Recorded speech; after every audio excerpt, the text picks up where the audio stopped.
আবারও আক্রান্ত গণমাধ্যম, হয়তো খবরের শিরোনামে নেই, তবে এবার আমরা খবরের শিরোনামেই আনবো। রিয়া, তোমার আর উদয়নদার কনভারসেশন বা কথোপকথনে আমরা যেটা শুনলাম, পুরো বিষয়টাই আমাদের দর্শকদের কাছে একেবারে স্পষ্ট। কিন্তু এই যে ঘটনা, এই যে তোমার ওপর আক্রমণ হঠাৎ করে, সেখানে স্থানীয় জনপ্রতিনিধি উপস্থিত, তারপরেও তুমি কি কথা বলেছিলে প্রতিনিধির সঙ্গে? যখন আমার ফোনটা নিয়ে নেওয়া হয়, যখন আমাকে আমার ফোনটা নিয়ে নিয়ে 10 জনের মতো আমাকে পুরো ঘিরে ফেলে ওরা, আমার দু হাত ধরেছিল ওরা। তার মধ্যে থেকে একজন মহিলা, সে আমাকে মারবে ঠিকই করে নিয়েছিল, হাতও তুলেছিল আমার গায়ের উপরে, এইভাবে মারতে উঠেছিল ও। তখন আমি মানে বললাম, তার পরিচয় কি? আমি বলতে পারবো না। উনি ওই পুজো কমিটির ওখান থেকেই এলেন, এসে যে বাইক আরোহীর সাথে ঝামেলা হচ্ছিল, তার মধ্যে যে মহিলা ছিলেন আরোহী, তার উপরে উনি চড়াও হয়েছিলেন, তাকে মারধর করেছিলেন ওই মানে মহিলা। তৃণমূল ঘনিষ্ঠ? তৃণমূল ঘনিষ্ঠ কিংবা কেন কিনা আমি বলতে পারবো না, কারণ পুজো কমিটির মধ্যে তো সব রাজনীতির লোকজনই থাকে, সে কারণে আমি কাউকে কোনো রাজনৈতিক রঙে আমি তাকে একেবারে অ্যাড করতে চাইছি না। কিন্তু যে প্রসঙ্গ, যে কি করে একজন জনপ্রতিনিধি রয়েছে, কাউন্সিলর রয়েছে, তার সামনে এইভাবে একজনের ফোন নিয়ে তার দুহাতে দুজন ধরে তাকে মারার জন্য একেবারে উঠে পড়ে লাগে। তো যাই হোক, আমি ওনাদের বললাম যে দেখুন, আমার কথাটা শুনুন, আমি আপনাদের সাথে কথা বলতে চাইছি না, যেহেতু এখানে কাউন্সিলর উপস্থিত রয়েছে, আমি ওনার সাথেই কথা বলছি একদম ডিরেক্ট। আমি কি কথা হলো তোমার সঙ্গে আমি গিয়ে কাউন্সিলর? কাউন্সিলর সাথে কথা বললাম যে দাদা দেখুন, আমি একজন মিডিয়াতে কাজ করি, কিন্তু আমি এখানে কোনো নিউজ করতে আসিনি, আমি নিজের ব্যক্তিগত কাজের জন্য আমি বেরিয়েছিলাম বাজার করতে। তো সেখানে আমার ফোন নিয়ে নেওয়া হয়, আপনারা ফোন চেক করুন, যদি ফোনে ভিডিও পান তারপরে বাকি কথাটা আমি শুনবো। কিন্তু যেভাবে আমাকে আমার জামা ছিঁড়ে দেওয়া হলো, আমার ব্যাগ নিয়ে নেওয়া হয়, ব্যাগটা ছিঁড়ে ফেলা হলো, সেটা তো ঠিক নয়। তখন উনি আমার সাথে ভালোভাবে, সাংবাদিকের পরিচয় না, সাধারণ মানুষের পরিচয় সাধারণ দিতেই। মানুষের পরিচয়ে আমি প্রতিবাদ করেছিলাম ঘটনায়, যে একটা আপনারা মারধর করছেন কেষ্টপুরের মতো একটা রাস্তা, যেখানে প্রতিনিয়ত সারা রাত জুড়ে নিউ টাউন থেকে বা কেষ্টপুর থেকে নিউ টাউন থেকে বাস যাচ্ছে, অফিস থেকে ফিরছে মানুষজন, সেখানে ওই ঝামেলার জন্য বাস দাঁড়িয়ে যায়, গাড়ি দাঁড়িয়ে যায়, একেবারে যাতায়াতের জন্য পুরো পথ অবরোধ অবস্থা একটা পরিস্থিতি তৈরি হয়। সেখানে কাউন্সিলরকে আমি সেই জন্যই বললাম যে আপনারা মারধর কেন করছেন, আইনকে কেন হাতে নিয়েছেন? পশ্চিমবঙ্গে বোধহয় শাসন ব্যবস্থাটা আর নেই। আমি ওই ওই পুলিশ প্রশাসন কি ছিল আদৌ? পুলিশ কোনো ছিল না। আমি কেন বলবো যে পশ্চিমবঙ্গে শাসন নেই, ওরা আইন হাতে তুলে নিয়েছে, সেটাই আমার ভুল। সেটা আমি সাধারণ নাগরিক হিসেবেই প্রশ্নটা করেছিলাম। তারপর কাউন্সিলরের সাথে কথা বললাম, উনি আমার সাথে ভালোভাবে কথা বললেন। উনি বললেন যে এর ফোনটা দিয়ে দাও, ফোনটা চেক করো, যদি ভিডিও থাকে ডিলিট করিয়ে ফোনটা দিয়ে দাও ওকে। আমি ফোনটা নিলাম ওনাদের হাত থেকে।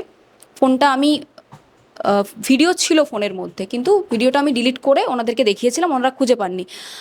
আমি একজন মিডিয়াতে কাজ করি, আমার প্রতিদিন ওই ফোন নিয়ে এটা আমি, বলাই কি ভুল হয়েছিল? হ্যাঁ, যখন ওনারা শুনলো যে আমি মিডিয়াতে কাজ করি, কেন আমি মিডিয়াতে কাজ করে এই ধরনের প্রশ্ন করছি যে পশ্চিমবঙ্গে শাসন নেই, আমি কেন প্রতিবাদ করছি, একজন চিৎকার করে উঠলো যে এই মিডিয়াতে কাজ করে মানে এ ভিডিও করেছে, এটাকে কিছু একটা ছড়িয়ে ফেলবে এই ভিডিওটা। তখনই আমাকে কয়েক মুহূর্তের মধ্যে, কয়েক সেকেন্ডের মধ্যে আমার হাত তুলে আমাকে পুরো ঘিরে ফেলে 30 জনের মতো মানুষজন, যারা ওই পুজো কমিটিতে ছিল, এবং আমার দুজন ধরে হাতটা পুরো মোচড় দেয়। আমার জামার এখানে বাটন ছিল, বাটনটা ছিঁড়ে ফেলা হয়। আমার যে বাজার করার ব্যাগ ছিল, বাজার ব্যাগটা আমার হাত থেকে একেবারে ছিনিয়ে নেওয়া হয়। এবং সব, তারপরে আমার ফোন ওনারা চেক করলেন, ফোনের মধ্যে কিছুই পেলেন না। যখন আমি ওখান থেকে ফিরছিলাম, তখন আমি ভালোভাবেই ওনাদের সাথে কথা বলে এলাম, তখন কাউন্সিলর ছিলেন না। যে আমাকে মারতে হাতটা উঠিয়েছিল, আমি তাকে বললাম দিদি, ফোনের মধ্যে তো কিছু পেলেন না, কিন্তু এটা আমার কাজ। তোমাকে কি বলেছিল তখন? আমাকে বলেছিল তুই চল এখান থেকে ফুটে যা, তোকে আমি দেখে নেবো। মানে আমি হুমকি, তোমাকে হুমকি, আমাকে দিয়েছিল? হুমকি দেওয়া হয়েছিল। আমি বলেছিলাম যে আজকে চলে যাচ্ছি, কালকে বুম নিয়ে আসবো, কালকে ক্যামেরা নিয়ে আসবো, একই প্রশ্নগুলো আপনাদেরকে করব, ঠিক কেন হয়েছে, আমার গায়ে কেন হাত তোলা হয়েছে। উনি বললেন যে দেখে নেবো তোকে, তুই কালকে বুম নিয়ে আসিস, কি করতে পারিস দেখে নেবো তোকে।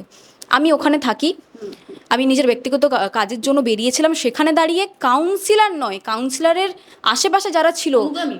অনুগামী হতে পারে, কিংবা পুজো কমিটির লোকজন হতে পারে, কিংবা স্থানীয় লোকজন হতে পারে, তাদের কাছে এত কি করে পাওয়ার হতে পারে যে তারা এইভাবে রাস্তায় যে কাউকে পেয়ে তার গায়ে হাত তুলে দিচ্ছে, তাকে মারতে উঠছে, এবং সংবাদ মাধ্যমকে এরকম কুরুচিকর সংবাদ মন্তব্য মাধ্যম করছে। শোনার পরও তোমার উপর অ্যাটাক, তাহলে সাধারণ মানুষের নিরাপত্তা নিতে প্রশ্ন সেটাই তো আমার উঠছে। প্রশ্নটা আমার সেটাই।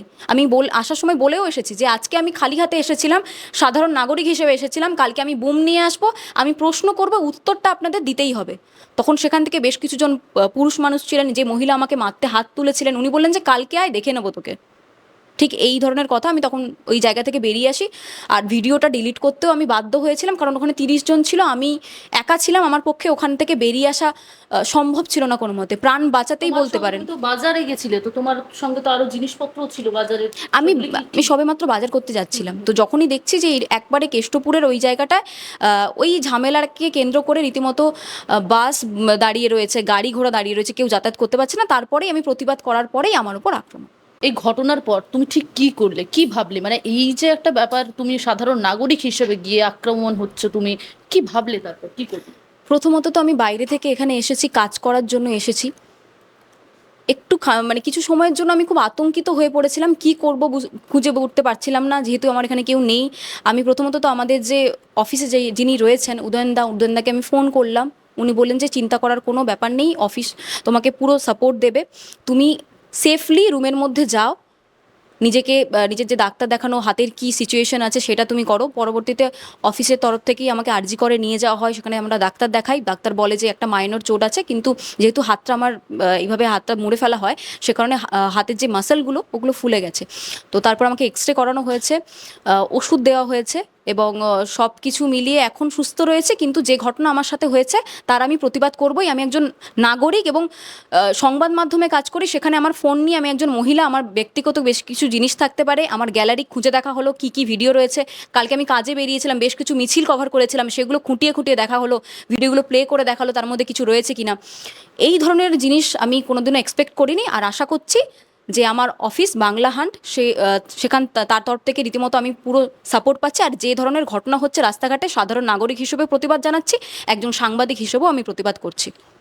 বাংলা হান্টের তরফ থেকে তো একটা লিগ্যাল স্টেপ নেওয়ার চিন্তা ভাবনা চলছে। বাংলা হান্টের তরফ থেকে যেহেতু আমার এখানে কেউ নেই, একেবারে পরিবার বলতে বাংলা হান্টই আমার পরিবার। বাংলা হান্ট বলেছে শেষ পর্যন্ত এর কোনো একটা যা হবে শেষ পর্যন্ত বাংলা হান্ট আমাকে সাপোর্ট করে যাবে, বাংলা হান্ট শেষ পর্যন্তই থাকবে, হয়তো লিগেল কোনো অ্যাকশন নেবে বাংলা হান্টের তরফ থেকে, এখনো পর্যন্ত আমি সেই বিষয়ে কিছু জানি না।